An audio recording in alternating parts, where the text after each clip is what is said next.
o que é para cada uma de vocês, ou como deveria ser esse casamento para que ele fosse feliz. Porque esse modelo de casamento feliz, e quando eu falo casamento, quando eu falar a palavra marido, esposo, companheiro, casamento, entendam que é qualquer tipo de relação, ok? Mas eu queria que a gente pensasse, porque nem para todo mundo é igual. De repente, para uma, casamento feliz é aquele casamento harmonioso, ou casamento feliz é aquele casamento que ela tem mais tempo para ficar com a família, ou casamento feliz é aquele que a família almoça reunida. Para cada um é diferente. Então eu queria que a gente pensasse um pouquinho, o que é ter um casamento feliz? O que é esse relacionamento feliz para você? Pensa um pouquinho sobre isso. Quem que é a pessoa mais importante da sua vida? Eu. Maravilha.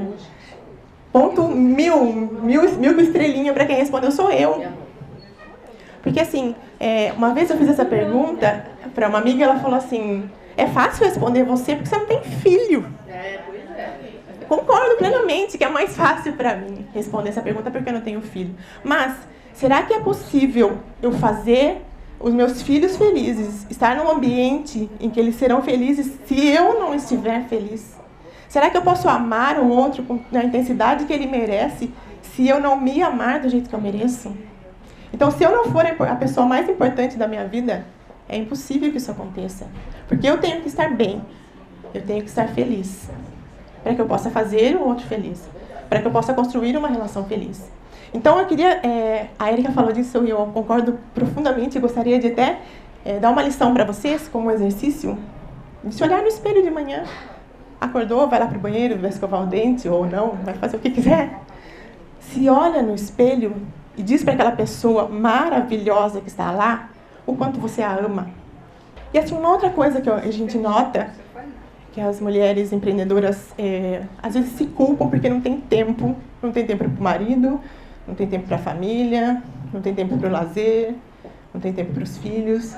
Então eu queria comentar um pouquinho sobre isso, que chama a tríade do tempo. E entre elas, o que ele chama de circunstancial, que são aquelas coisas que eu preciso fazer, mas que não agregam nada na minha vida.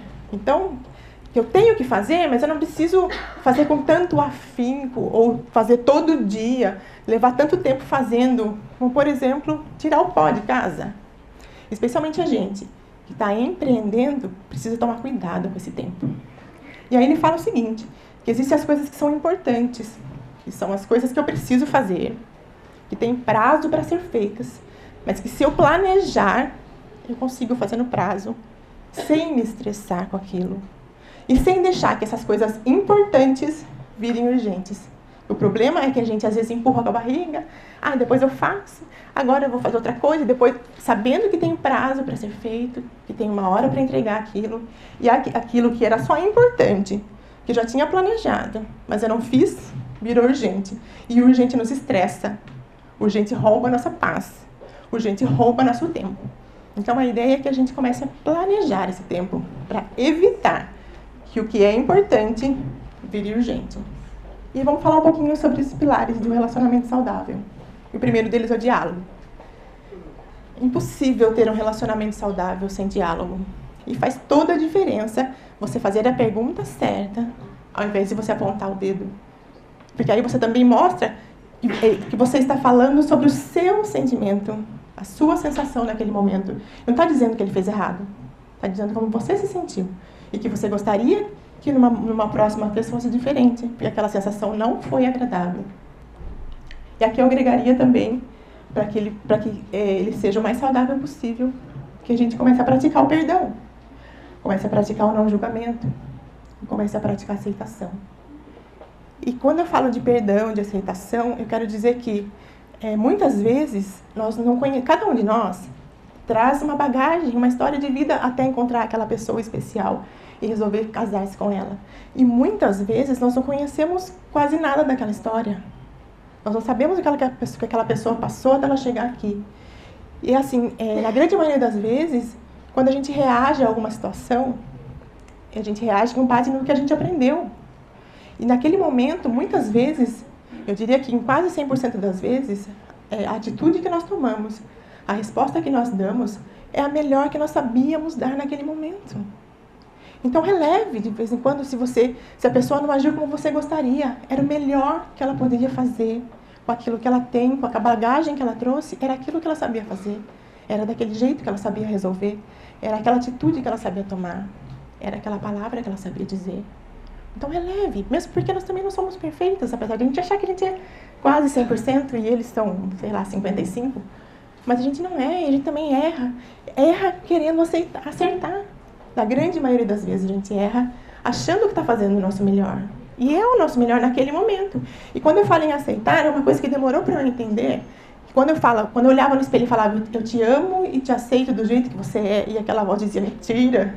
Demorou para eu entender que me aceitar não significa que eu não posso mudar.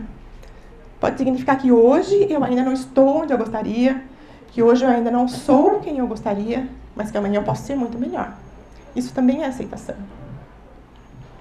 E aqui eu gostaria de falar, a gente ouve muito falar, trate as pessoas como você gostaria de ser tratado. Mas quando a gente fala de relacionamento, essa frase pode se inverter um pouquinho e dizer, trate a pessoa como ela gostaria de ser tratada. Por quê? Tem um livro que é muito fantástico, que chama-se As 5 Linguagens do Amor. Quem tiver a oportunidade, leia esse livro, que ele é muito fantástico. E o autor diz o seguinte, ele nos classifica em 5 linguagens principais. E diz que cada um de nós pode ter as 5 linguagens, mas pode ter uma que predomina. E que a ideia é que a gente comece a enxergar no nosso parceiro, e ele em nós, é claro, qual é essa linguagem predominante, para que a gente consiga tratá-lo da maneira que ele gostaria de ser tratado. É como se a gente fosse, cada um de nós fosse um cofre que precisa estar toda hora pondo uma moedinha. Mas um gosta da moedinha de R$1, a outra de 5 centavos, a outra, sabe? São diferentes. Então ele fala o seguinte, tem pessoas que essa primeira linguagem são as palavras de afirmação. E essa é a pessoa que adora receber um elogio.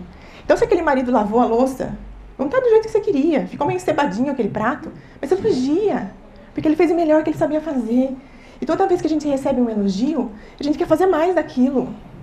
Tá? Então você combinou um horário, ele chegou no horário, elogia. Ou se ele chegou 5 minutos depois, elogia também.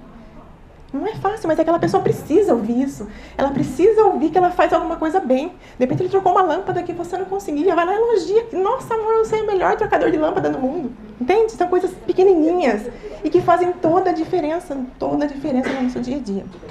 Deixa eu correr. A outra coisa é a qualidade de tempo. É aquela pessoa que precisa que alguém esteja do lado dela olhando no olho. Tá conversando olhando no olho. Porque às vezes a gente está junto, mas está um no celular, outro assistindo a novela.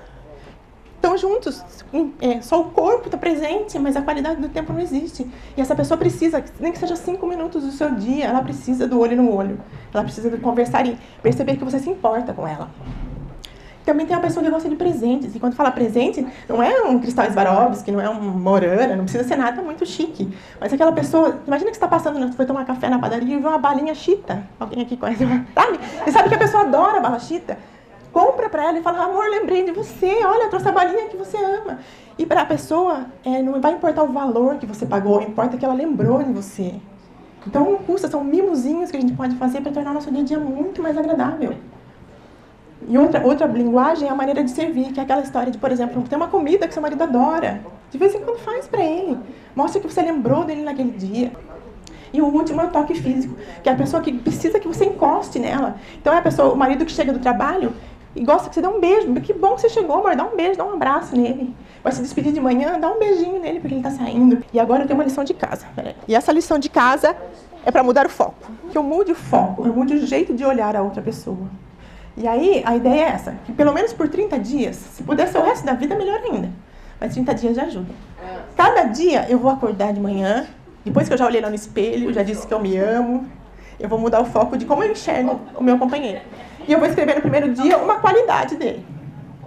No segundo dia, eu vou ler a primeira e vou escrever mais uma. No terceiro dia, eu vou ler a primeira, vou ler a segunda e vou escrever mais uma. E assim por diante. Às vezes, dependendo da situação que a gente está, a gente não consegue enxergar. Nossa, leva minutos para conseguir lembrar um. Mas eu tenho certeza que lá pelo 4º, 5º dia, vocês vão querer pôr mais de uma no mesmo dia. Pode também. Mas tenta fazer esse exercício que ele é maravilhoso. E eu convido a cada uma de vocês a fazer esse exercício daqui para frente. Muda o foco. Muda como você enxerga esse companheiro.